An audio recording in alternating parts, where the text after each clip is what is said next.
Sports Talk Radio. It's been a while, man. We happy to be back. I'm anxious. The team is here. See the phones is lighting up. People checking in, man. This is special, man. Happy to see a lot of y'all. Definitely. What's up? Me, the Stick Show. Nikki Marie. Boy M Extra. And we're going to jump right into NBA talk. And yes, we got NBA the playoffs finals. on fire. What else minus the Western Conference. So we're going to start with the Eastern Conference. The Western Conference is a sham. We're going to talk straight about the Raptors and the Milwaukee Bucks. All right, listen, I don't like sweeps. Cakewalk is a cakewalk. Raptors and the Bucks are in the series right now. Yes, all right, it's 2-2. Nobody's won on no one's home court. But it's, man, the last one was a thriller. We had a double overtime game on game 3. Yes. But we got one question about the Raptors. Fired. That's my question. Mm-hmm. Is that bench going to show up these last 3 games? Who knows? Well, for me, when they're on the road, I don't think that they're going to be able to do that. They're not going to be able to play to the level that they're playing at home when they get on the road. When they get on the road, it's like you see that the Bucks have the ability to blow them out. They don't really have the ability to blow the Bucks out even when they're playing well at home. So I feel like when the Bucks are at home, they're a lot better team than they are on the road. Why you feel that way? Well, I mean, the proof's in the numbers. I mean, when the Bucks are at home, they win by large margins against the Raptors. We are going to see. Really win we are going to see. Well, I beg to differ. Game 5 is tomorrow. I beg to differ. I know history would tell us that role players play better at home, but you got to look at this Raptors team, all right? They've been tough all year without Kawhi. 17-5 without Kawhi, by the way. So when they see a guy like Kawhi hurt and limping and all the talk is he's carrying those guys, now they get a chance to carry him. Yeah. So Kyle Lowry going out and getting 25. Ibaka with a big double-double. Norman Powell with 18. See, he thinks that's just home cooking. I feel like that's outlying right there. That's like, hey, listen, you're going to see us the rest of this playoff series. I see the Raptors playing the Warriors right now. So you think the Bucks are out? I see the Raptors playing the Warriors right now. I just said that. However you want to break that down, however you want to word that. He sees that because his glasses are a little foggy. However you want to word that. He not wearing them today. Kawhi Leonard is relied upon to do so much for the Raptors, and everything that they do is predicated off of his attack, his downhill play. So for me, if he's not 100%, if he's not able to push beyond his limits and do something special for them on the road, they're not going to win that game. I feel like Giannis and his role players are really locked in at home. They make shots that they don't make on the road. Listen. They just play way better. I don't buy into the whole role players at home thing. I buy into the social media and ESPN thing. You see, these guys sit down with their family, their wives, their girlfriends, their mistresses, not telling on nobody, but they watch sports shows and they see that people are saying Kyle Lowry's not a real all-star, or that what happened to Serge Ibaka. Like, that's what play a role in these games. It's not necessarily at their home. It's that, listen, these guys are killing us on TV, so we got to go out here and play. They got to show their face in public. These guys have friends for, like, they've had all their life that text them and say, bro, you had 5 points last night? So Ibaka's not thinking, oh, I'm home, I got to play. He's thinking, man, I'm trying to play next year. I'm trying to be in the league. Marc Gasol could be out the league if he doesn't play the way he's been playing. I just called out 4 guys: Marc Gasol, Serge Ibaka, Kyle Lowry, Norman Powell. I'm not even talking about Siakam and Fred VanVleet. You telling me those guys can't mimic their play in Game 5? No. No way. Ridiculous. No way. I just can't see it happening because look, you look at, if you looked at the series so far, they turn into different people on the road. That's just who the Raptors are. That's who Kyle Lowry's been. His track record supports that. We've seen this over and over and over in playoff series when DeMar DeRozan was there with him. And now the difference to me is that the star, Kawhi Leonard, is playing at a higher level than DeMar DeRozan was when he was on the Raptors. So that's, to me, why they have a greater chance for success. They also have better players. They got Marc Gasol, who's running the offense from the middle, like Jokic. A lot's going on. But let's move on. Nikki, I want to ask you, when playing a playoff series, and after playing 3 gruesome series and getting 10 days before the finals, do you feel like it's better or worse to have rust? How do you feel about rust? I just feel like everybody needs a break every now and then. Okay. But sometimes when you're at that high level, it's like, why you want to go back down? Because now you got to start all over. Mm-hmm. Now you at that level of being hyped. Yeah. So now you might be more like there with your skills to actually win. So. Mm-hmm. Okay. Well, my take. I'm with you, but I feel like when you've been there before, as far as like being in the finals, you think it might be easier? I think Golden State's gonna be able to get over this rust thing, but you have to look at guys like Draymond Green and guys like Klay Thompson who play off timing. You see, Draymond Green needs the ball. He needs to put the ball on the money at the right time. Klay Thompson needs to run and he needs to get the ball in timing. So when you don't have that timing, you might, it might hurt you. But Stephen Curry, just give him the ball, get out the way. Pretty much. Kevin Durant, give him the ball, get out the way. Possibly Boogie Cousins, give him the ball, get out the way. I have a question about that. Yeah. So that's the interesting part. Steph Curry stepping up. Chef, the chef's cooking. KD He's cooking. out. He's gonna have his own Food Network in a second. He's cooking. I think it's like alarming how we just dismiss Steph when KD is around. Like we forget about his effectiveness and how he carried this team before KD got there. But I think that it's also right that we hold him accountable for his shortcomings also in the playoffs because a lot of times he disappears during playoff series and he disappears in the finals. He has great playoff series. Yes. He disappears in the finals when it counts the most. Right. That's why I'm not a big Steph Curry fan. You cannot be a unanimous MVP and you haven't had a Finals MVP yet. Like, what are you talking? Iguodala got it over him. Iguodala playing defense. Are you serious? Yeah. Come on, man. I can't jump on that train. I can't disagree with you at all on that one. I have to agree with you on that. You know how as I feel you should, and as you always do, ultimately, because I got this basketball thing. That I won't say is true. That I won't say is true. This is what I do. We do agree sometimes. We do agree sometimes. I got this, man. But we're going to get into something even more controversial than the NBA playoffs. Magic Irvin Johnson is out here on First Take giving it up filthy, man. He said Rob Pelinka stabbed him in the back. There was text sent.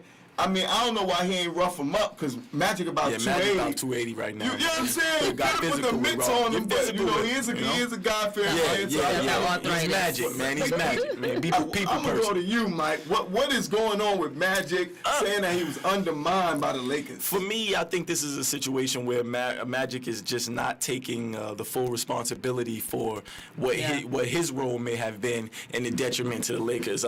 He's not saying the full spiel on this, I don't think. The backstabbing and all of this other kind of stuff, maybe a little of that took place, but at the end of the day, I don't think that Jeannie Buss or anybody in that office could actually and have common sense while doing it. Question Magic Johnson's basketball acumen. Question a decision that he suggested or said was the best. I feel like Magic is just making excuses. I disagree 110%. With the excuses? I disagree with both of you guys 110%. Listen, Magic Johnson was used as a pawn to lure in free agents, to befriend GMs that didn't like Rob Pelinka, to help with a Showtime atmosphere that he cultivated in the 80s.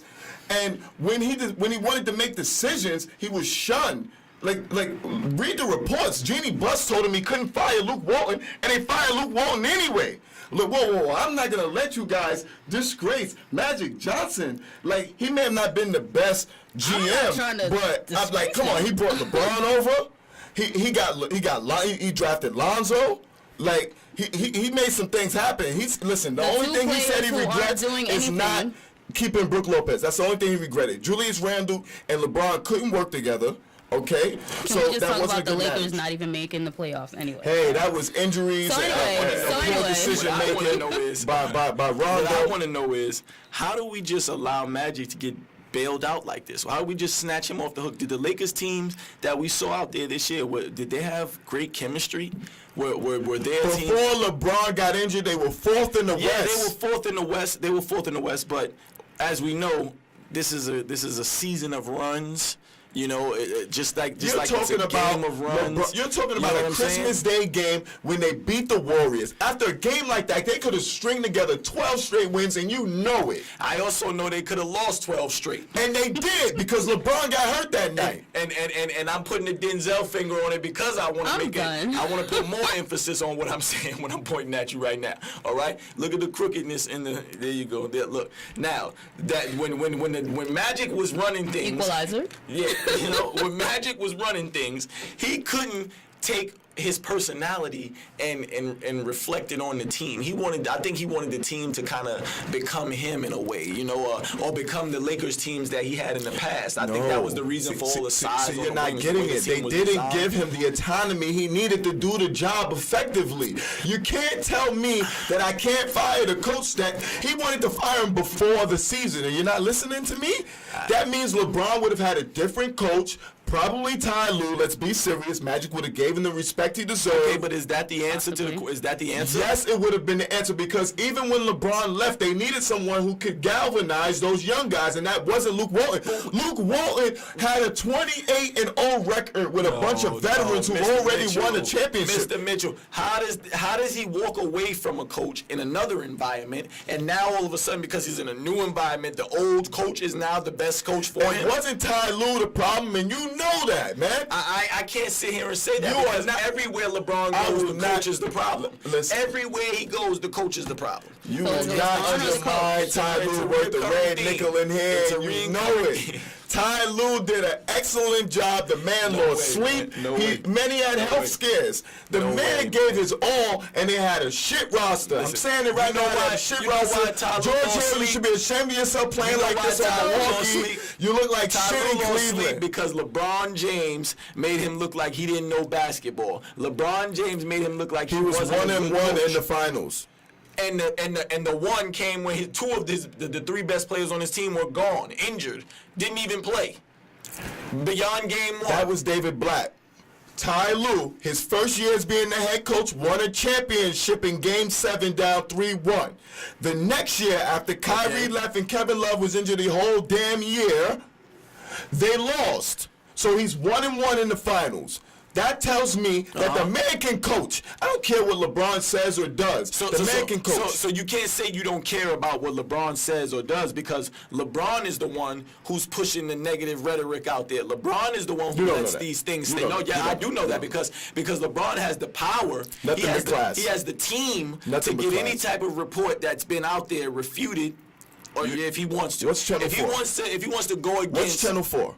What's Channel 4? What's Channel 4? NBC. Nothing but class. That's LeBron.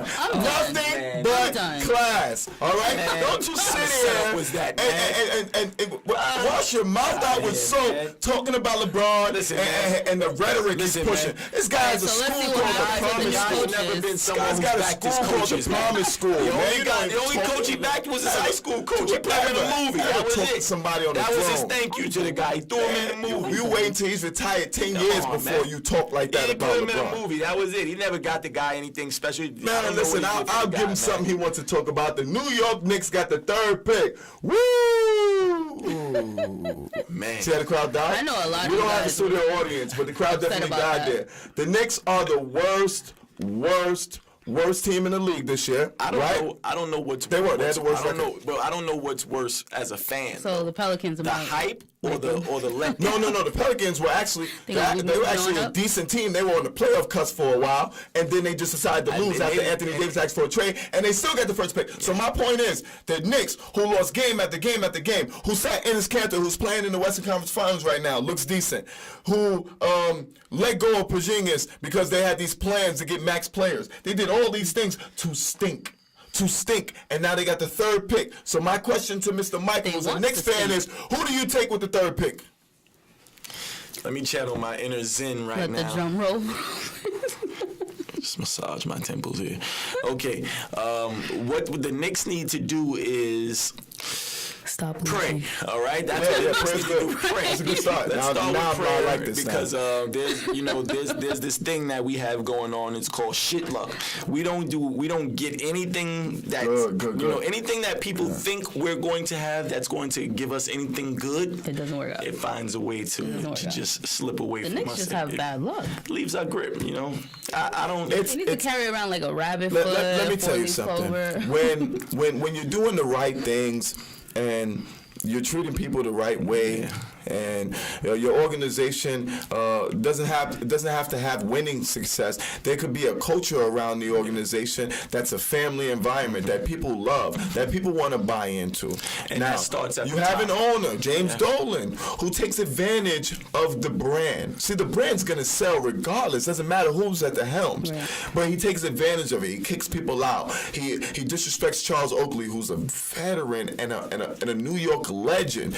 He has a record of being a dictator, kind of a tyrant, and it shows. The basketball gods are not going to allow a guy like that to have a great team. Yeah. Why do you think Donald Sterling couldn't do anything with the Clippers? And it's Chris Paul, it's continuing itself. I mean, and I don't know what we have to do to remove this guy. I don't know what it's going to take for the league to look at the James, situation. I don't come to Knicks games. You can't hurt me, man. Let's get him out of here. But something's got to happen, man. Like, as Knicks fans, we got to get out there and protest this guy, man. We protested Isaiah Thomas. We got to protest James Dolan. Hey, Isaiah was touching people. That's what he did? I thought he paid a settlement for touching the lady, man. Inappropriate harassment. Let's not do that, okay? We don't want to bring that up because then we got to be legit and real about it. We may lose a fan or two. Let me take that back. Can we bring up the Currys again? Currys. Wait, that's our real talk topic. Can I just say, like, Steph Curry and Seth Curry, I don't even want to talk about this. You know what? Just move on. Listen, let me tell you something about those two guys. Like, as a mom, I'm like, how do you even choose? They're Channel 4. Channel 4. Those guys are Channel 4 News. NBC. Nothing but class, man. You look at their father. You look at Del Curry. Second, nothing but class with yesterday. Listen, you gotta love it. It just fits. That guy was one of the guys that read the Wall Street Journal, early in the mornings before games. Del Curry was one of the first dapper down players in the NBA. Yeah. Like, he was joked on as being quote unquote soft, but he was a tough guy. He played in the league 15 years. So obviously he could hold his own. But to have two kids that are that good, I know, and are that small, that's what kills me. They're not athletes who are flying around. They are skilled. They are skilled. They have documentaries and things like that of him as children, and it shows the way he trained Steph, and you can see that in the videos. For a summer he didn't allow Steph to shoot from beyond the free throw line. He kept him in the paint for 2 weeks, and then he gradually moved him back.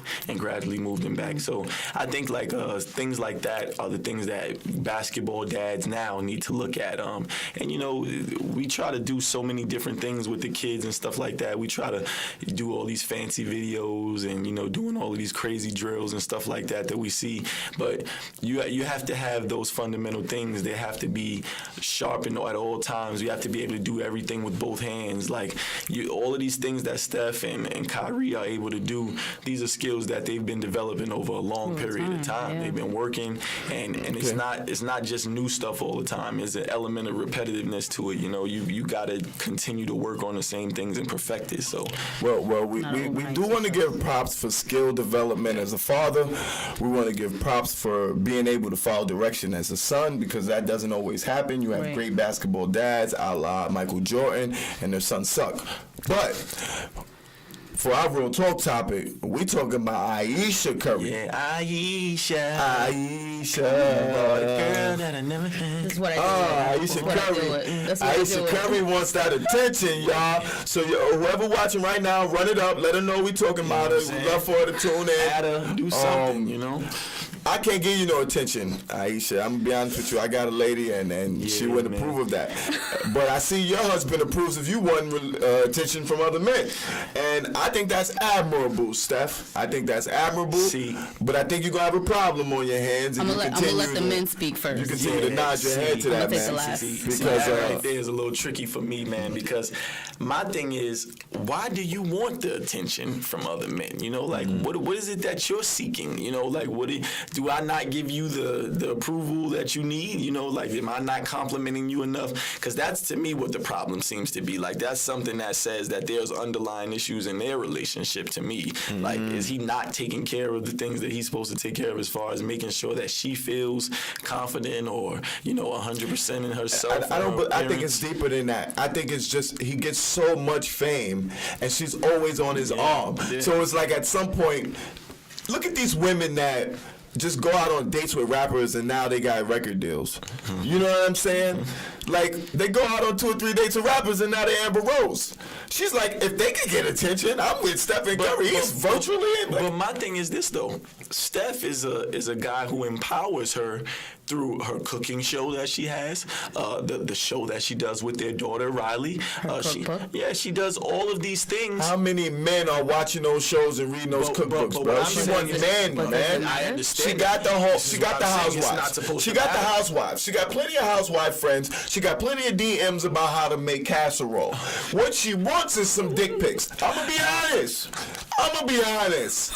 She wants a few dick pics to make herself feel like she's still wanted in this world. Aisha wants to get something sent through the DM. That's what you're saying, okay? Well, DM stands for that's what she wants. She obviously doesn't want to hold conversations with these men. That would be improper. Yeah. She doesn't want to continue to text back and forth with them. That would give them a personal line to her. Yeah. She wants them to send dick pics in her DMs. She just wants a little variety. That's all. She's been with Steph for 15 years. Yes, man. Come on, yeah. When y'all listen, I don't condone it. I don't condone it. But I understand it. That's it. We'll give you the final word, Nikki. I just had to say that. I think I know what's going on. Well, now that we solved Aisha's issue. No, you guys solved it. You're not with us? I'm the female in the room. Oh, okay. What are you going to go with? So, wait a minute, though. You guys are looking at this at a male perspective. And by the way, we know her husband. We know her husband. We just want to let out, we know her husband. So whatever she says, we know her husband. We'll go back and we'll relay to him whatever was said here if it was not right. We'll tell him. Go ahead. Yeah. We're listening. Carry on. Yes. So she's coming from a standpoint of being a woman, a wife, and a mother. Mm-hmm. Sometimes you lose perspective of yourself, your self-esteem. Oh. So for her, it could be anxiety, it could be her self-esteem. Botched boob job. A little low. I don't know if she's ever had a boobs done. She did. She had a botched boob job. I read it. So maybe she's feeling some type of insecurity. Okay. All right. See, you guys don't have to deal with any of that body stuff. Very true. What do you mean? You guys just wake up, put clothes on. Have you ever heard of man boobs? Have you ever heard of that? We're track stars. We don't deal with that type of stuff. You gotta guard against stuff, man. You know? So she basically came out and said that she felt like she had to speak up and be a voice for other women who do feel like they're insecure. Okay. Your body changes after you have some children. Once you got a couple. Yeah. And so I think it's just more of a, like, I don't know why she wants to get anyone else's attention other than her husband's, but there is a point of she needs that. I don't know. We all need validation. She needs some type of validation. We all do need validation. I don't understand why. I mean, I'm not gonna lie. I just made a post the other day. I don't worry about my looks per se. Yeah, I just feel like that's not important. If that's what somebody's worrying about, then they're not seeing what I really want them to see, which is my personality or my heart. You know, things that really, really matter. Yeah.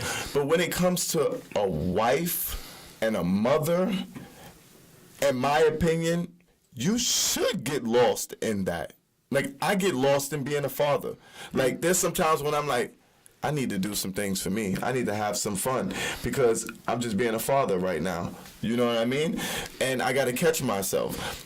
Because to be truly a great wife to be truly a great husband, to be a great father or a great mother, I feel like you have to divulge yourself completely into it and just let it go and be yourself and be in that moment. You know, I think that sometimes you don't want to lose yourself. But I think that because of the rigors of the world, though, I think that's why you don't want to lose yourself. Society. See, if we look at greatness in any aspect, sports, music, whatever it is, the greatness has to be honed over time, and it's something that's like almost a religious process. Like it's something that's done throughout the majority of the day. That person is always, working at their craft. If we analyze anybody, Michael Jordan, anybody you want to bring up, they always talk about the amount of work that they put in, the amount of time that they spend on that. So if you want to be a great parent, that same thing has to happen. You can't deny the time and effort and stuff that it goes into becoming great at something. Like if you want to be great at it, you have to put the time. All right. We have to find out how everybody feels on this, because all of those ideas were everywhere. I'm gonna start with you, Nikki. What do you have? Because you said on one end she shouldn't be looking for approval from anyone other than her husband, but you also said that perspectives change and women are trying to find themselves. So which one are you? Well, I wrote an article on LinkedIn about postpartum depression, and sometimes you do feel like you do need that validation. However, maybe that validation is that loss of self. Okay. So maybe she feels like she lost herself in her situation, and everyone is looking at him and not looking at her. So I don't really know the whole situation, but I just feel like she should just maybe she needs that time away to herself, to find herself.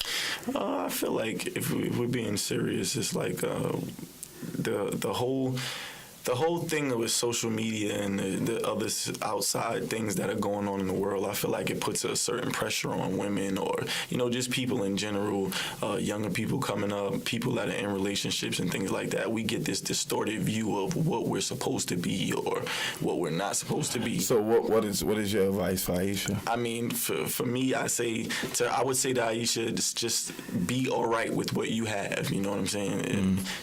Home is good. So make sure home is good. Oh well, yeah, life is definitely that's a message. That's a message. Not even just to Aisha, my message, and I know you said we shouldn't be putting on him. My message would be for Steph Curry, because I feel like it starts at home. That's where it starts, and that's where it's ultimately going to finish.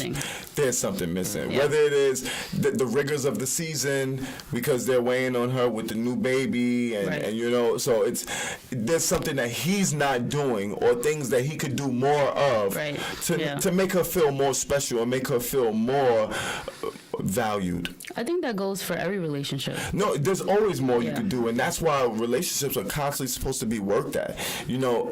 I know you can attest to this. You're in a marriage, but you still learn things about your spouse. Yeah. You still, figure out things that you could do better, or things you could do more of, or maybe some things that you can take back with now because we've been married for a while. Right. So you're constantly learning each other. That's the blessing of a marriage, of a union, and I feel like they have a great union. They do. They look like great business partners. Yeah. Right. They look like great spiritual partners. Yeah. They're both God-fearing. That's why I was so surprised because I feel like he empowers her. But that's what if they're not great sexual partners? Because they could just be having sex to procreate. But what if they're not having sex on the regular just to have sex? Putting those little 2 hours to the side so that they could be with each other in that regard intimately. That's important. You can never overlook that. Yeah, and he's not there a lot of times. So but with his money, you can. They have a 24-hour, 7-day-a-week nanny. Come on, he's got money, man. He can make it to get, and those are the things that he has to do in order to stay connected. Because not even just women, but when men lose that connection, that's when the thoughts start to go. That's when the thoughts start to go. It shows. We don't have steady communication. Right now, my mind is just wandering.